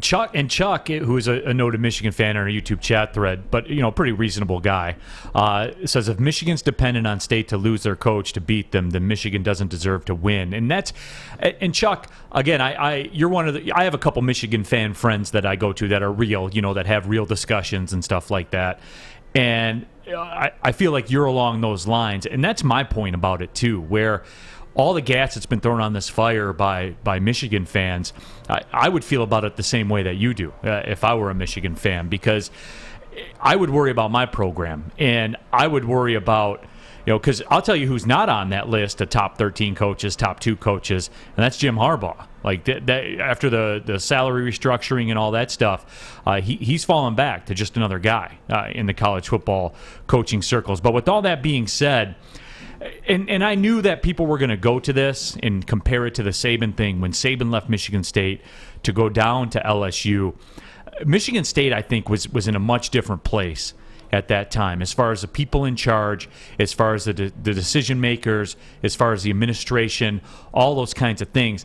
But both you guys know this, and I've never understood this. And I work in college sports, but the administrators that allow coaches to leave / hire bad coaches / have programs and oversee programs that never get better, the heat should be turned up on these guys. They always skate. Yeah, they always skate for some reason, and I never understand why. Like, they're basically the GMs of the team. That's what they are. Very much true. And yet they never come under fire or anything like that. And if I'm a Michigan State fan, I'm looking to my administration and saying, we cannot let this happen, because I'll tell you guys a story. We were playing down at Alabama. This was the year that they played Notre Dame in the national title, and we were playing them on Saturday, and the national title game was on Monday, and Tuscaloosa was empty. And there were signs like hanging from the dorm room saying, be back on Tuesday with a trophy in tow and stuff like that. I was talking to one of the Alabama boosters, and I asked him, point blank, I said, do you guys worry about the NFL coming at Nick Saban and saying, we want you back at the NFL with the bag? And his words to me, he looked me right in the eye. I'll never forget this. He goes, shoot, we got a special fund for that. And then 6 months later, his house was paid off. Yeah. Like a $2 million house was paid off by boosters. That's if I'm a Michigan State fan, that's my demand right now, is we do not let this guy go. Well, and here's the one thing, to your point about boosters, right? Yeah. You look at one of the biggest boosters, ISHPA and whole, you know what I mean? So it's different waters now. The boosters have, right, for Michigan State, the game's changed, right? Because now there's boosters that can keep them here if they want to keep them here, because that conversation. Yeah. And with the NIL and all these different things, it opens it up. So opens it all the way up. It opens it all the way up. So it'll be interesting. So you don't have to fight against going to the big conference because there's the money and there's none here. That shouldn't be an issue. It shouldn't be an issue. That's why every male athlete at MSU was getting $1,000 a month from ISHBA. 500, I think. Yeah, whatever that number is. Whatever that number is. Hey, who else is doing that around there? I mean, smaller schools can't compete with that. They can't. You tell, it's a big thing where we have Keyshawn Harris on here, and he talks about how when he goes to U of M for his visit, he sees all the Jordan apparel, from the clothes to the shoes, wrapping all the way around the room. He said, listen, this is what you're going to have when you come here, you get a kid, they looking out, they're going to take care of us here. They're going to take good care of us here. And guys see that and say, you know what? I'm going to come back for another visit. This might be the look for me. This is what I want. It plays a major role. Yeah. It plays a major role. People don't understand that. 100% it does. It does. That's a part of the reason for Oregon's rise. You a big part of it. Big part. Nike came in and donated all that stuff. They have to, 122 different uniform combinations, all of it. Listen, I tell you, when I sit here and tell you, these are the hardest uniforms in college football. These are the best ones. And then, you talk to guys, and guys, they have their own USB, their own Wi-Fi. They have, these big lockers, it's ridiculous. They have the players' lounges that are state of the art, that's better than most NFL like lounges, player lounges. It's crazy. Yeah. Detroit Dabber 313 says Ishbia will open up the checkbook. Michigan State has boosters too. They will pay if they have to, and they're going to have to, and they better. I mean, again, that's a bottom line. And administration, athletic directors, they got to figure out how to keep this guy here. Dave Swaniger says LSU has won 3 national championships in the last 20 years with 3 different coaches. Only Bama can say they've won more natties in that time. And that's why it's real, Dave. That's why these discussions are real, because they will make it rain. And they'll walk in there, and you can win a national title there. And my question always goes to Michigan State fans. Can you win a national title at Michigan State? Because that's what drives these guys. That's what drives these coaches. That's what drives everybody. You know, the reason I do my craft, I want to be the best in the world at what I do. You know, D-Mac, you want to be the best hockey player. Like, that's what drives everybody as far as this day and age goes. And Sharp Derp says, do you judge Ward on the football program alone, or do you consider Michigan's basketball and hockey programs? Well, Sharp, I would ask you, do you judge Michigan's income as a department more on the football or on the basketball and the hockey programs? And we both know the answer. And I know these are hard discussions to hear, and a lot of people don't want to hear it, but the football drives the ship.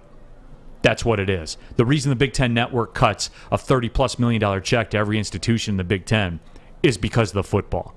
Yeah, the basketball contributes, but being realistic, that's what it is, guys. That's what it is.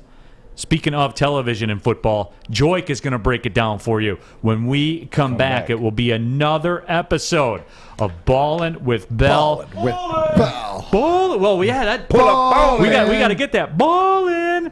Pull up Ballin'. Yeah, absolutely. But before we get to that, let me tell you about the Detroit Lions, and Woodward Sports on Detroit Lions Game Day has you covered with our Lions pregame show. This week we'll be live from O'Toole's in Royal Oak with Braylon Edwards, Ryan Armani, Maz, and Jade from WRIF. You can come on out, win great Woodward Sports prizes and more. Be simulcast as well on 101.1 WRIF. So make sure you jump out to O'Toole's in Royal Oak. Join us out there for that. And then the Lions postgame every Sunday from the Brass Rail in downtown Detroit. Our guy Stick and Anson will be out there getting all the highlights and fan reactions. Instead of broadcasting live at the 2-minute warning of every Lions game. Come on down there. Join in the after party with a VIP area for Woodward Sports fans. There'll be pizza and more. The official postgame for Detroit football is at the Brass Rail. Ballin' with Bell coming up next. Okay, you thirsty little spin goblins. I want you to pedal into the next dimension. Spin it! Spin! Spin! Uh-oh! Carmen's falling behind. Let's give her the hiss of shame. Spin! Spin! Spin till you bleed! Don't ride the bike of shame. Come to Planet Fitness and find your own lane with tons of equipment, free fitness training, and no hissing. Join today for just $10 a month. Tony is a third-generation logger that has a simple, practical approach to life and work.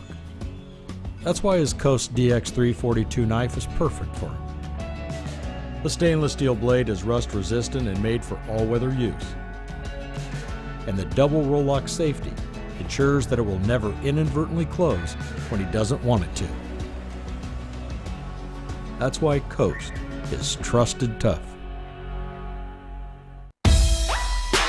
That's right, people. It is Thursday. It's time for Ballin' with Bell here on Big D Energy, Woodward Sports Network. Neal Ruhl, Darren McCarty, Joique Bell. And we touched on this play. There he is right back there. We touched on this play earlier in the week, but everyone got enamored with the speed. I know I did, too, where Derrick Henry in that big, long run where he topped out at 21.8 miles per hour, despite the fact that he's 6'3" and 240 pounds. But he's definitely bigger. He is definitely bigger than that. But with all that being said, though, Joique, give me the how. And, yeah, he's a freak and everything like that, but this was a well-executed football play. Let's take it through real quick. We're going to take it through one time. And right now, they're in the 4-2 defense. They have the safety walked up. And we're just going to let it run through. I want you guys to see just how fast this guy's really going. And right here, he shoots out the cannon right there. He shoots out, and no one has the opportunity. You have guys that are 50, 60 pounds less than this guy who can't catch him. And this guy is every little kid that grew up playing Madden. This is a guy you created. This is a guy that you created on Madden. On Madden 2000, 2005, right? This is it. And so I want to take you back to the Enzo verse. So we're going to pause you right here. All right, we're going to pause right here. And right now they're in the over defense. And right now they're in the 4-2. They have a safety walked up. They're in cover 1. And right now, the thing that I want you guys to see here, the key blocks right here is going to be from 15, Nick Westbrook. He does a great job. Tight end does a good job as well. Playing the slow motion for me and get ready to pause it. So these are 2 of the main blocks right here. And if you can see, the whole line is they all sliding to the left. Hit play for me. Pause. If you look, everyone on the offensive line has their head on the outside number of the defender. And right now, we're gonna play it slow. But right now, if I'm looking at it, if I pause, if you look right here, what we call this is staying skinny off of the block. And what that means is he knows that he's going to wash him down. So he's going to stay skinny off of his back. And at the same time, he sees this defender over here coming down. And what this defender wants, he wants to turn Derrick Henry back inside. Does that work? Because that's where his help is. He does not want to see Derrick Henry by himself. So he's going to come down, show color, and what Derrick Henry's going to do, he's going to see that he's going to stay skinny off this block, play in the slow motion for me, pause it, and right here, you have Nick Westbrook in a great position. And the thing that I like about it is that he has both hands inside of the defender. All right, and when you have both hands inside, you can kind of direct the defender wherever you want him to go. Because right now you're locked into him. And as long as you don't extend, they won't call holding. So playing the slow motion. And so Derrick Henry sees he has him. He gives him a stiff arm, takes him down.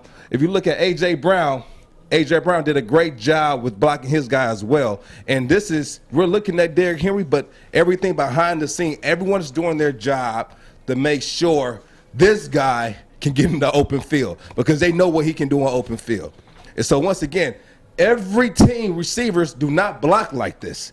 But when, like we talked about earlier, when you have guys and you know they can make plays and they can have you in a position to win, it makes you play a little bit harder. And so when you have a guy like Derrick Henry, right, who's shown time and time again that he can make the big time play, he can walk away from guys in open field. He has the speed to. And not only does he walk away from everyone, but now he has the fastest recorded touchdown as far as speed this entire year. Derrick Henry, everybody, the creative player. You know what the kicker? Play this play out. And I'll show you for a guy who didn't play. Here's the kicker to the play. At the end of the play, I don't care what Pause it is. Here. But watch who the first guy, second guy. Go play it out, Art. Play it to the end. All right. So right here, this should be a hold, but he lets him go. That was a vet move. That could have been a holding call on A.J. Brown. 76-yard run. Keep it going, keep it going, keep it going, keep it going. Finish it off. Pulling away. These guys keep it going all the way to the end. All the way to the end. All the way to the end. All right, keep going. Keep going. His teammates ran 70. This is a 76-yard touchdown. That's the whole thing. Watch the linemen. Watch. Okay, Jones was out there blocking, but watch this, because this is a thing you want to see. There's Jones. These guys are running downfield. The lineman just ran 70. Lawan just ran 76-yard follow his boy up, because that's where it is to me to see that these guys are all excited. It's a team effort. That's a team effort, and they got to go down there anyway because they got to go kick a field goal. But I mean, the extra point. But it's good that they ran down there to go. And look at his face. Look at it. This is what Derrick Henry does to you. This is what he does to you. Rewind. See that face. Rewind it back a little bit for me. Rewind it back just a little bit. About 10 seconds. About 10 seconds. A little bit more till we can get this right here. Hold it. Pause it. Pause it right there. That looks like Kool-Aid. Look, I want you guys, so I'm saying right here, I want you guys to see this guy's face right here. And then I also want you to see this guy looking at this guy's face. Titan fan looking at a Bills fan. And this is what Derrick Henry does to you. You just don't know what to do. And he got his hands on his head because it's Derrick Henry, so I can't be mad. I can't be mad. But this is another episode of Ballin with Bill. No, but Joique, And I got a couple more questions from Neal. What's up? Yeah. You know, Joique, when you look at it, too, the fine tuning of the machine that is the Titans run game. And certainly Derrick Henry's a freak. Like we know that. Like he's an alien. But you talked about in breaking that play down. Yes. Everyone was in sync. Everybody did what they were supposed to do. There was no miscommunication. There was nobody getting beat or anything like that. Now, if we're really we have this thing where you can have God go up to the next level. So start this play over for me real quick. And this is only some people can do this. Not everyone can do this. And what some people do is sometimes they can. If this guy is like a pancaker, he can go knock this guy down and then work his way up to the next level. Some guys do that. So I had my tight end Tony Shepard. He did it for me against the Colts for a 67-yarder. And what they do is you just take out two guys with you're killing two birds with one stone.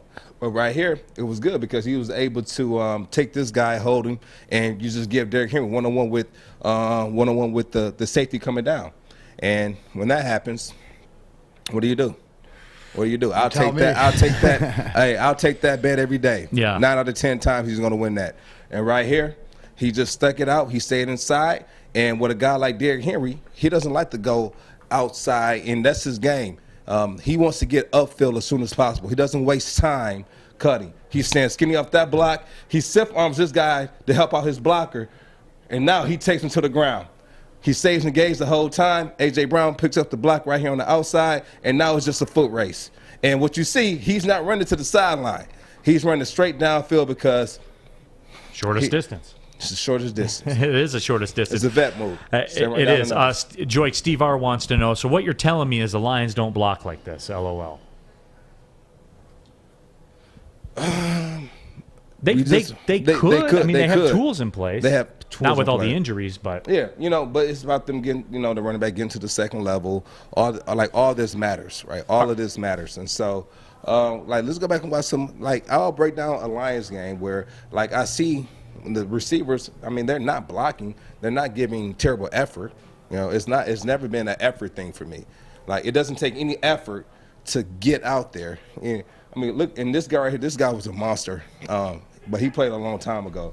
What was his name again? I can't. It's not coming to me, but he did quite. He played for the Lions for a little bit, and he had a pretty decent career there. Gorilla. Yeah. Was that the guy in Wayne I think State? he's right there. But Joique, our wide receivers blocking for the run game, it's underrated.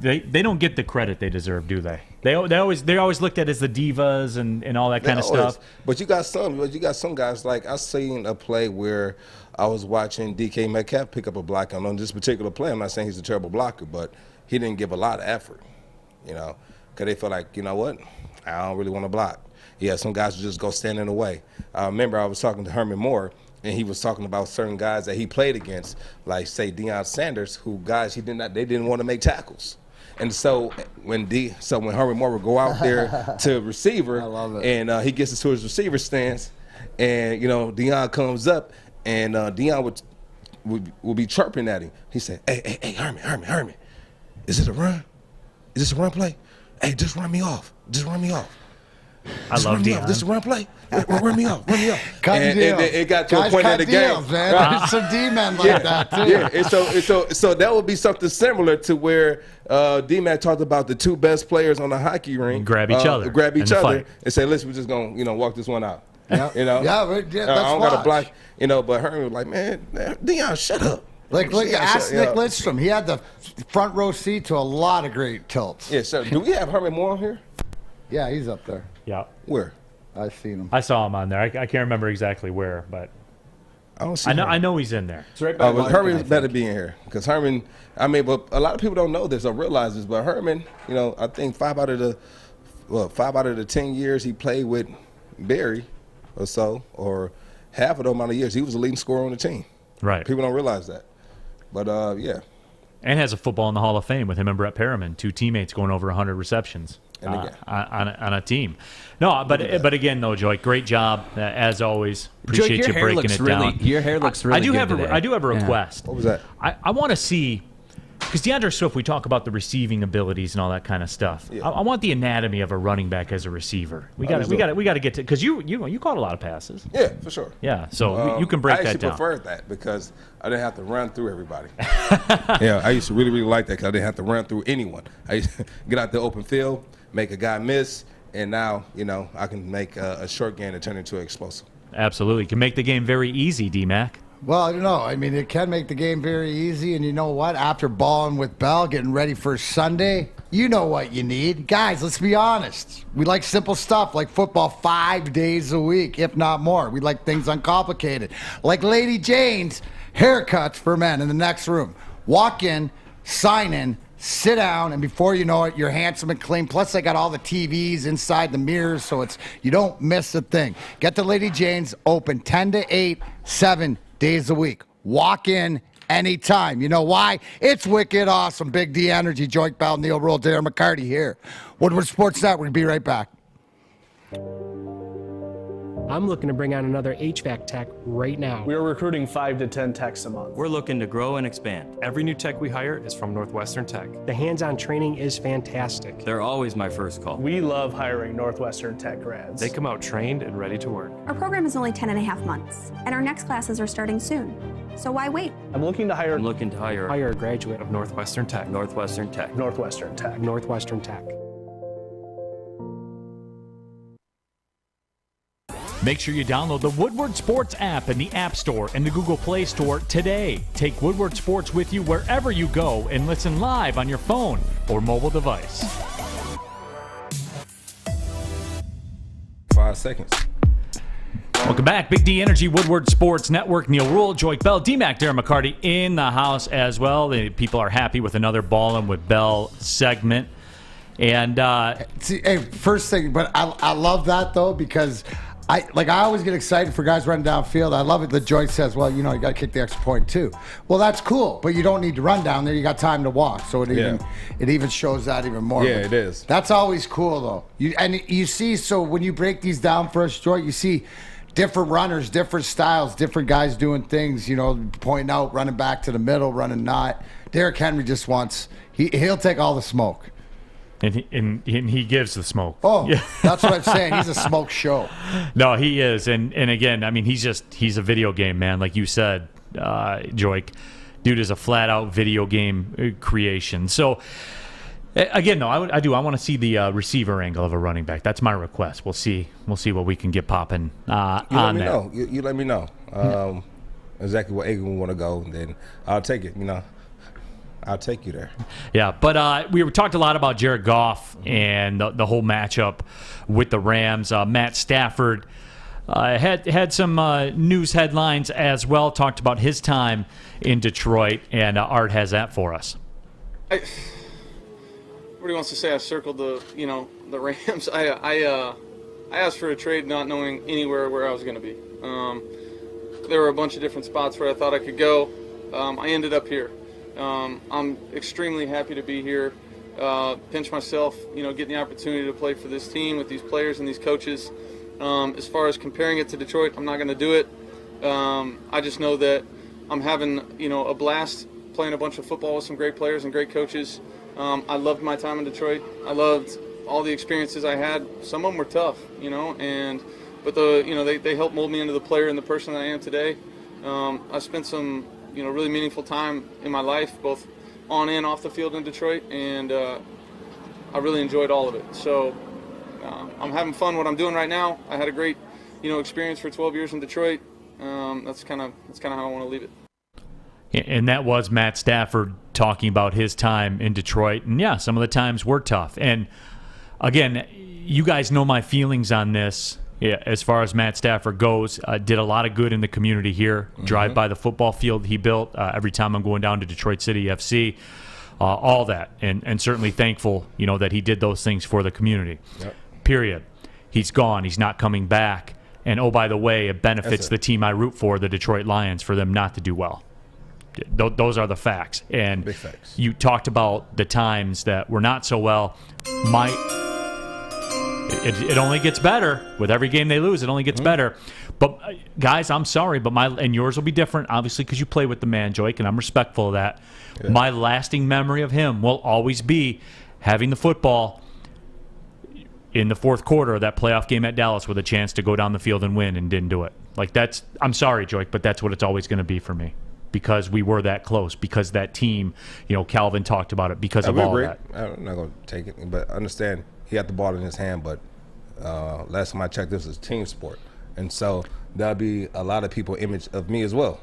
Of Calvin Johnson, it'd be of Suze, of Stephen Tulloch, of DeAndre Levy, the list goes on, Rasheed Mathis, the list goes on. So he had another opportunity to go back. He went back to the playoffs again. We played Seattle in 2016. We lost that game as well, and and he did it with a less thin roster.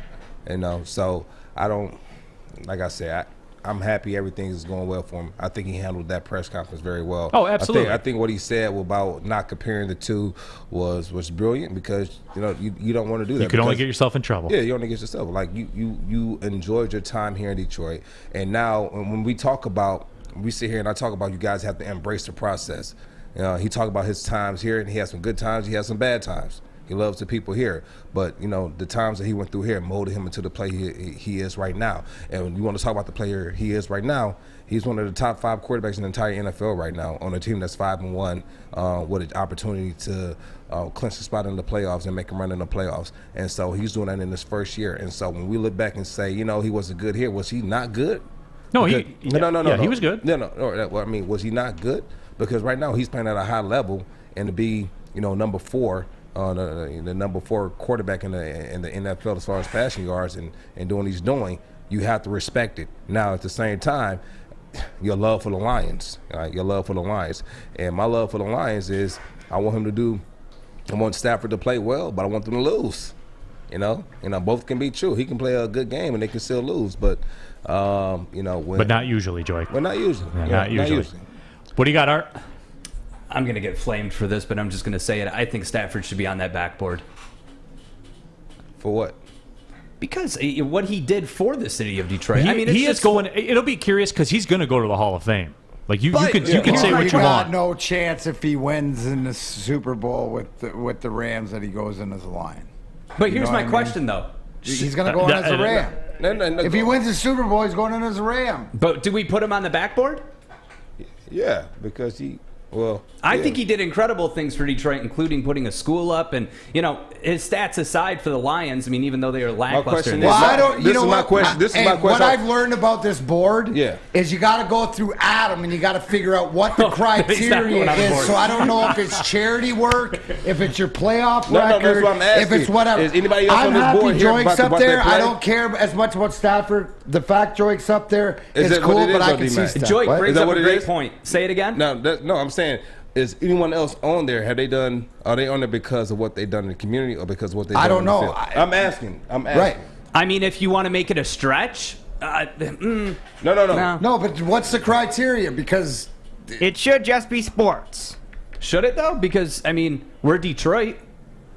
Well, I think Stafford should be on there. That's my opinion. Hey, obviously, it's Adam's decision because he makes the call. Well, then he'll never be on there. No, you know what, though? I would say, Jimmy King's on there, right? From the Fab Five.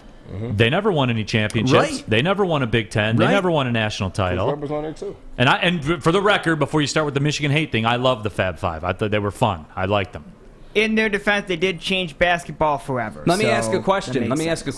And correct me if I'm wrong. I agree. My knowledge on all sports is a little lackluster. Grant Hill never won us a championship ring, they changed the shorts, but now it's going back to the old way with the small shorts. He was an NBA Rookie of the Year. Recycle. Fashion recycles.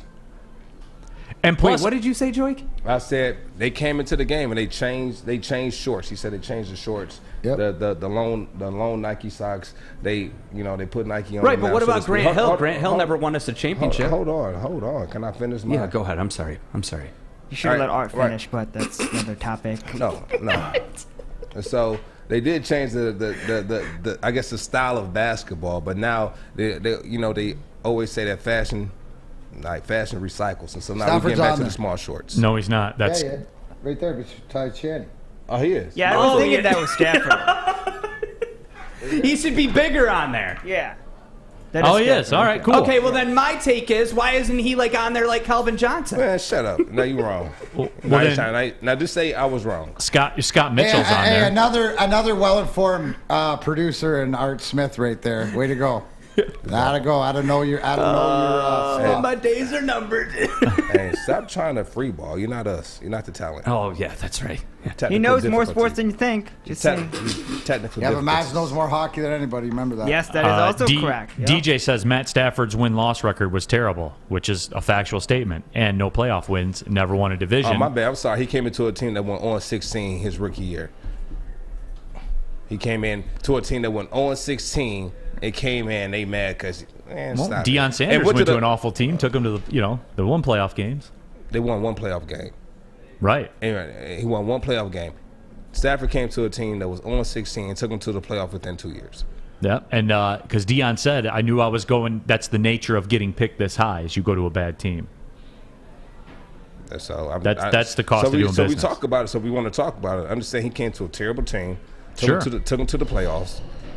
Like, when I was here for the 6 years, we went to the playoffs 3 out of the 6 years I was here. No, here's the thing. Does this represent the history of Michigan sports or whatever? You know what I'm saying? So then definitely all that stuff's part of it. It goes along with, if you're going to talk about the history and the people that have been here, good, bad, or indifferent, it's the same thing I feel about Major League Baseball and why aren't all the asterisks in there? I think because if somebody landed here, never knew nothing, went to a Hall of Fame, they would not know about the steroid era. They would not know about all the different things. So it's a narrative. If that's the narrative, well, I guess the question is, we are Detroit Sports, Woodward Sports Network. We need an answer of what is the criteria. I'll tell you, the biggest travesty is not having Luka Garza up there. I mean, I'm just being real. I'm about to walk out because of it. He hasn't even played a game yet.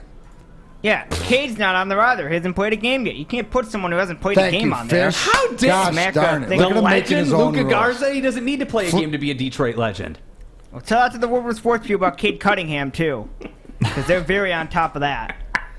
Oh, Cade Cunningham took a bath today. Woohoo!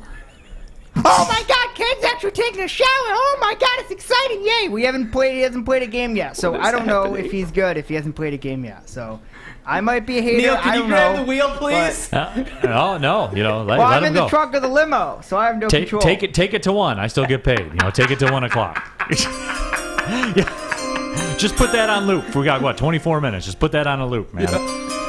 Now, it is funny to me though, the Woodward Sports mural or the board back here. It's a hot button topic, man. With the host, with the audience, everybody. You know what we should have done? We should have actually done an entire voting system. Because to me, Dan Severn needs to be up there. Why isn't Dan Severn up there? Why? He's one of the originals in the MMA world, and he's doing great things. Not that it's just about the community. The man's still alive and raising hell and howl. Like, come on, what are we doing? Why isn't he up there? Just saying. Great point, Art. Robert's got a great one here, and I think that this may be some kind of Art burner thing, but we'll see. Neil, I'm done with Stafford because he asked for a divorce. But hey, I'm happy Dad took us to Disneyland once, but now he bailed with some blonde bombshell, and I'm stuck in an 8-mile trailer with a drunk mom. I've watched 8 Mile myself. Yeah. That's how Robert's life. Watched it or lived it? What? Watched it or lived it? Well, that one makes me laugh too, man.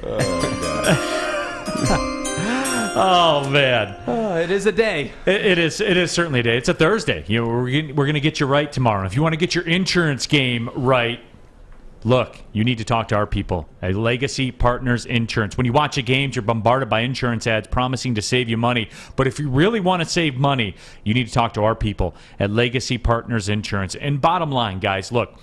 If you're in the insurance market right now, why would you not call someone that's going to take your insurance needs and shop them around to 7 to 10 different carriers? Because to me, that's just common sense. You're going to find the best price matched up with what your needs are. And Legacy Partners can do that for you. All you got to do is call 586-2 209-4106. Tell them Woodward Sports sent you. They'll take your insurance needs. Once again, shop them around to 7 to 10 different carriers and get you the best price. Doesn't cost you anything for a phone call, guys. Doesn't cost you anything to take a look to see what they can do for you. If you get a quote and tell them Woodward Sports sent you, they'll put you in a drawing for a $50 gift card. So call, or you can see them on the web at legacypartnersins.com. Again, that's legacypartnersins.com/Woodward. Go there today and figure it out, guys. They can save you some money. Even if you're happy with your current insurance situation, give them a call, see if you're missing something, and they can save you a little bit of money on your insurance needs. That's Legacy Partners Insurance. Hi, I'm David Hall from Hall Financial. With historically low interest rates and 5-star service, you could pay your mortgage off faster without increasing your monthly payment. Get started now at 248-308-5000 or chat with us online. Call hallfirst.com. Fellas, football season is here. It's time to make your grooming experience easy like Sunday morning. Get to Lady Jane's Haircuts for Men. Walk in, relax, watch your favorite team play, and before you know it, your hair will be game ready. Get to Lady Jane's, open 10 to 8, 7 days a week. Walk in anytime. It's wicked awesome. Start a new career in the industry that is always essential, the heating and cooling industry, because I'm sweating in here right now because the air is off. It's terrible. To learn more today, go to northwestern.tech.edu. I'm Joique Bell. That's Neal Ruhl. That's Darren McCarty. And this is Big D Energy. Hey guys, I have something I need to bring up now that I just... Correct me if I'm wrong, Fish. Do Ryan Armani and Braylon Edwards have the air on during their show? Yes, they do have the air on during the show. And they're on the radio, right? They are on the radio. So, let me explain. I am informed from my sources, a.k.a. Adam Beydoun. For some reason, this show has the air off, as you can tell and hear, and their show has the air on. Joique. So, if we get approval from Adam Beydoun... No. We're past that. Wrong. We're past that. Hey, Fish, that was absolutely the wrong. I just had, what is it called? My Northern Michigan education, an epiphany. That why do they get the air and we sweat in here? That has to do with Adam Beydoun. I can't answer that. Well, thank you, Joique. Adam came in once during the bottom line and turned the air off. Stick then came in and got the approval. It's handled. We're good. Neal, kick us off, buddy. Just explaining. Back at it here, Big D Energy, Woodward Sports Network. My name is Neal Ruhl. This guy is Joique Bell. D-Mac, Darren McCarty, 4-time Stanley Cup champion. And D-Mac, it's come to my attention. It's a special anniversary day for you today. I didn't even know either, and it's so long ago that we can't even find a video of it. But where was there video? Was it televised? On this day in Red Wing history, 28 years ago, number 25, Darren McCarty scored his first NHL goal. Bring it up. We don't have it. We don't have it's it. So they didn't old. Have, it's so old we couldn't get it then. off the VHS. That was back when only like 20 games were broadcast on television. 1993. I remember the play. I still have the plaque and the puck. It was assisted by Keith Primo and the late Sean Burr, and it was coming out of, I think it was about 4th or 5th game, but the irony is it was against Winnipeg and it was against Bob Essenza, who we later traded for Shovel Day that year. But I remember puck was coming out of their end zone, and Bursey stepped up and made the hit. We tagged up, chipped it to Primo, threw it over to me. I was top of the circle. I went low glove, which I probably wouldn't have scored with the butterfly goalies these days, but was able to sneak it by. And you know what? That was such a great thrill to be Leamington kid and been to 40, 50 games over there and to score on that ice, and that was so awesome. So first of a few. No, and I do remember Winnipeg and that old arena. I remember when you guys would play them in the playoffs or whatever, and that place, whiteout. That place was the whiteout, man. I'll never forget when they had Hobby Boolin and all that stuff. I mean, that place was electric. Tough teams. I mean, when you look back, and obviously I make the joke that the Phoenix, Winnipeg, St. Louis, and Chicago people, they thanked me for retiring so that they could win. That's the joke because they never won. But there was always tough series, tough place to play. But we were always pushed to the limit. It was harder than sometimes we made it look because of the talent we had. I got to ask you, D-Mac, because while searching for this, I've looked at many pictures of you, and I know you very well and know your history in the league. But I have to ask, because this comes up all the time. Do you remember how you lost your tooth? Yeah, cross-check. Some Russian kid, I don't know his name. Russia? In St. Louis. He's a defenseman, so he's coming up the red line to dump it in front of our bench, and I'm coming across, and I'm going to lay him out. And he got scared. He went like this, and it took my tooth. It shattered the one of them, and I stood there and was like, spit out tooth, and I freaking just drilled the kid. But the worst part of losing the tooth, and anybody who has, is the nerve, right? So the air getting into the nerve, the most pain. So you got to put here. You got to put wax on it.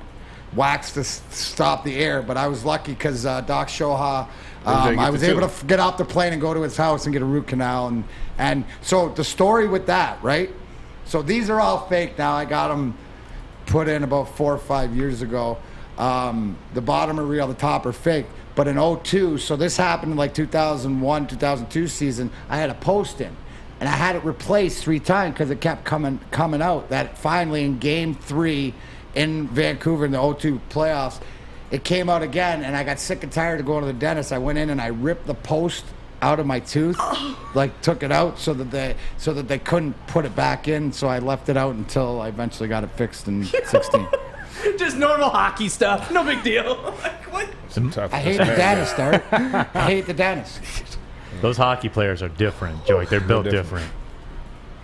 But the speaking of hockey, why did you wear like a mouth guard? No, bro. No, because you can't chirp. I chew gum because I gotta be fucking chirping all the time. You can't talk. That's the best. He'd rather talk you can't chirp properly. So you know back then you probably couldn't. But now they have like the mouth guards when you go, they mold it like direct to your teeth, and it feels almost as if you're putting in like a Invisalign. But you always wore it, right? You always wear a mouth guard when you played? Oh yeah, I did. See, I didn't. But I don't wear it all the time. You know what I'm saying? Like you have the one That's why you got down. that beautiful. Give him the smile. That's it. See, I don't have the smile. That goes. No, hey, if you kids, guys wear a mouth guard. Don't be like Uncle D. Be like Uncle Joique. Yeah. You know what? That big smile. I never took care of my skin when I play. I just, soap and water. And then if you guys want to know my skincare regimen, tap in tomorrow morning. I'll take you through the whole. Hey, Joique, a couple of people are asking, what's HVLM? Huh? What's HVLM? Oh, just a French company. Nice. Yeah. It's tight. Yeah. How many have friends? But anyway, as we were talking about hockey, the Detroit Red Wings will be back in action. Depend on me because I couldn't give him furniture. I apologize. Wait, what? I can't hear him. So. I said you couldn't depend on me because I couldn't get you. Listen, if everyone cleaned their own doorstep, the world would be a much. But sometimes people need help. Hey, can I mention something since we're on hockey? And you know what? While we're on this. Art, do you have that clip? Because I think it's important. Bottom line, obviously Ryan Armani, Braylon Edwards. But I love it when they brought up, there's a clip that was posted yesterday, and they nailed it head on because I wanted to comment on it. But Art, do you have that clip that you can play for the people? But they are a fun watch. It goes back, Braylon, to a really exciting time. We saw it with the Tigers, right? We saw it with the Tigers. Very excited about them moving forward. We are starting to see it with the Detroit Red Wings. At the very least, they have some players that you feel like you can build around, and they're very entertaining to watch. You know, what I was talking to D-Mac in the studio today, he said the game is all, and where, you tell me where I've heard this before, Ryan, the games are all about speed. Mm-hmm. Who said that? Stan Edwards said that talking about Day football. one. My dad. The games are now, every sport, every level, it's all about speed. And now the Red Wings have that speed. You see Dylan Larkin, you see Sider, you're seeing Bertuzzi. Like now that they have that speed, now that they have guys too, in terms of a veteran player, that was a big pickup by Stevie Y. Now you have that veteran leadership. Now you have that speed. Now you can compete. You're not only seeing them winning, they're competing. Even in the first game against Tampa, they lost, but they competed to the end. So the Red Wings, man, they are definitely on the right track. And you can see, as D-Mac, shout out to our boy, Big D Energy, D-Mac always says, hey, man, Trust the Stevie Y plan, baby. Hashtag Wiser plan. And you know what? I love that everybody's seeing it because now it's the competition. So in my day, size, right? Speed's the new size, right? Where everybody else. But the best thing is that they mentioned the forwards, but it's the D. The mobile defense. You watch Mo Sider, and it's not just his size and his physicality; it's his mobility. You look at what everybody brings to that back end. Not even just in special teams, but killing penalties. Now they got to get better. But when you have mobility, when you can move the puck, when you can go north to south really quick, that's what we're seeing, and that's why they're not only exciting to watch, but hashtag Wiser plan. We sit back and. They get the goaltending. They're the team that no one wants to play. And I think that will be the theme here in Detroit for all our sports teams first before we see all the successes. We hear it from everybody else going, man, Detroit's coming in tonight. We don't want that. Or we're going into Detroit. It's going to be a tough game. So shout out to the bottom line. Catch them here 2 to 4 every day. But, it's every sport. So, and it goes to show you, right, what Mr. Stan Edwards had said about every sport. So it's the speed, and as the speed comes, I guess, because it's getting not careless, but guys are bigger, faster, whatever, that's where I guess the softness comes in because the rules had to change for safety and stuff like this, but the excitement is still there. So, and you guys know where I sit with it. 2022, 2023 for the Red Wings. You'll have Mo Sider on your team at $832,000. You'll have $42 million in cap space. Mm-hmm. You have Larkin in at $5.2 million. You got two guys that are just lighting it up in Edvidson and the two guys they drafted this year, Coast and stuff like that. So, I mean, the vault is getting full. So hashtag Wiser plan. 4 picks in the first 3 rounds of the draft. And cap space and stuff like this. Like, when you take that drone approach, right, where you can see, oh my gosh, not only just trying to get there, because a lot of teams try to put it together because here's our chance. No, we're going to have chances and the resources. It's like, we're talking about Fortnite and Call of Duty earlier. You're talking about plunge or whatever you're talking about. Yeah, plunder. Plunder. You're getting all the goods, man. You got this over here because you got money to spend. You got over here because you got draft pick capital. You're going to, hey, kids, go earn your contract, even to your top guy, right? Yeah. It's not like your Eisman and your Fedorov, they're slotted into this money. Dylan, go earn your contract. And Stevie's not sitting there handing it out. You're going to earn it. Yeah, he's guarding his future. No, he is. Stevie Y has certainly been the guardian for the Detroit Red Wings. I see what you did there, Neil, and I will tell you all about Guardian Alarm because that's what it's all about. You want to feel secure? Trust the local security experts. That's right, Guardian Alarm gets it. Good defense on and off the field helps you feel secure, and that's why Guardian Alarm has state-of-the-art technology. Help you feel safe. Guardian Alarm has convenient features as well, like local monitoring, control of lights and temperatures, detect smoke or carbon monoxide. It'll even let you lock and unlock your doors. So here's what I need from you people. If you're sick and tired of walking into your house and who stole something this week, you ain't got to do that. Trust Guardian Alarm. The number 1-800. Stay out. That is 1-800. Stay out. One more time. 1-800. Stay out. Your local security experts for over 90 years. Guardian Alarm. Fellas, football season is here. It's time to make your grooming experience easy like Sunday morning. Get to Lady Jane's Haircuts for Men. Walk in, relax, watch your favorite team play, and before you know it, your hair will be game ready. Get to Lady Jane's, open 10 to 8, 7 days a week. Walk in anytime. It's wicked awesome. Papa Romano's has a pizza that is pleased to meet you. The Mizza Pizza is a sizzling deal and fully loaded with pepperoni, ham, Italian sausage, ground beef, and bacon. Get a large Mizza Pizza for $16.99 at paparomanos.com.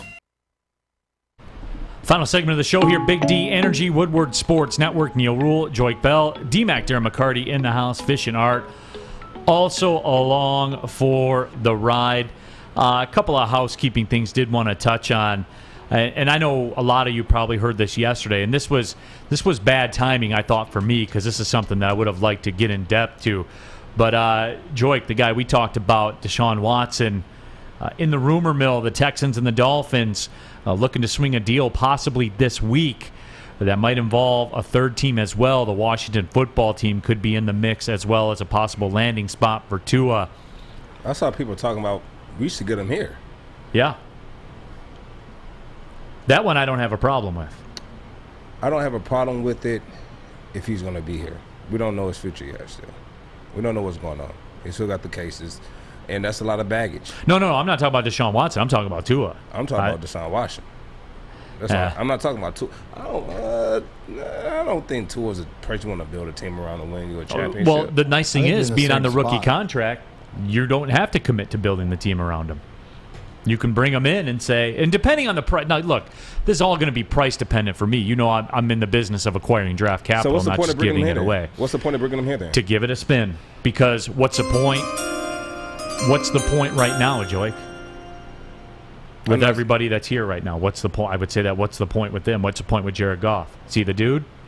No, he's not the dude. All right, well, let's see if this guy's the dude.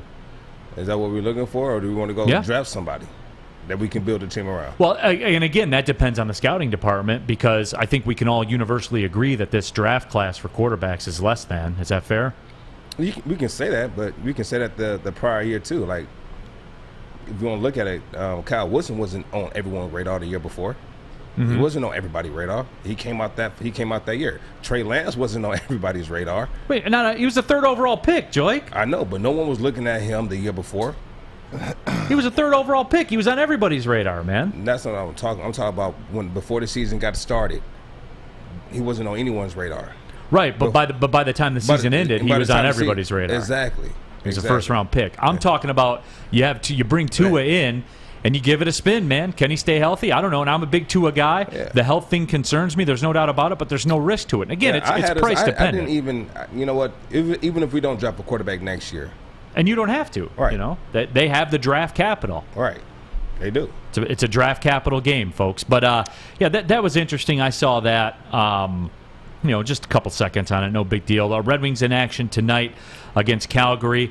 And D-Mac, 5 points out of 6 possible points so far, and look at look at Big Bert first 3 games, but obviously he's the Energizer Bunny, and he stirs the drink for that club. So they're looking to build. It's going to be a tough test. Calgary, coached by my former coach Daryl Sutter, who I have the utmost respect for. So usually a hard-nosed game, but I expect the Wings to keep building, keep rolling. You got to get these points early, and the points you get in October and November are still legitimate. And what do we got here? Oh yeah, myself and Joey Kosher next Wednesday at the soundboard for the viewing party. I don't know who we're playing, but we'll be down there signing autographs. The Capitals. Yep, Capitals. Ovi. Yeah, my favorite guy. Love Ovi. Did you see his new commercial, by the way? Yeah, it's great. It is freaking awesome. Him and Nicholas Backstrom. And the fact that's his wife, Ovi's wife, too. So, and to me, that's pretty cool. He's my favorite hockey player that plays today. You know what, I have to admit, I have become a die-hard Bertuzzi fan. And even before their opening day, anybody could be after that performance on opening day. But I got to say, man, just seeing, and D-Mac, you kind of put some sense into me to where, right now, we've got the best of the best as far as, if your team member gets hurt, there's going to be people there for you. And so you made me feel better by realizing that people like Bert and people like Larkin, they're going to be all right. They're not injury prone like we think that they are. They have bumps in the road. They'll get through it. They could be the enforcers for now and also score the goals. So, but I think as far as players, he's the standout player above and beyond right now. Yeah, and it's really crazy. No one cares about him not getting vaccinated now, right? Everybody's here's cool my question though. This is where it's going to get crazy, because when we do go to those Canada games this is California, beautiful. He was asked the other day, and he tweeted out his response. He said, somebody asked to get vaccinated. No, I'll be on my couch watching the game. Hope good luck, boys. He's stout to his convictions and Art. The only thing that you misspoke on is that Larkin and Bertuzzi will stick up for each other, but they're not your enforcers. Nor should they be. But it's team toughness, and they're leading the way. Protect right, because we don't have an enforcer really. We have got Smith. I would put. We got Smith, but you don't want to fight in every single battle. That's what the enforcer does. I know, but we need more than one. Look at our players. You got guys, and that's why team toughness, where guys will step up. It's not going out there but you have a guy that can growl, and they don't want any part of Giovanni Smith, and that bodes well because it gives the other guys confidence.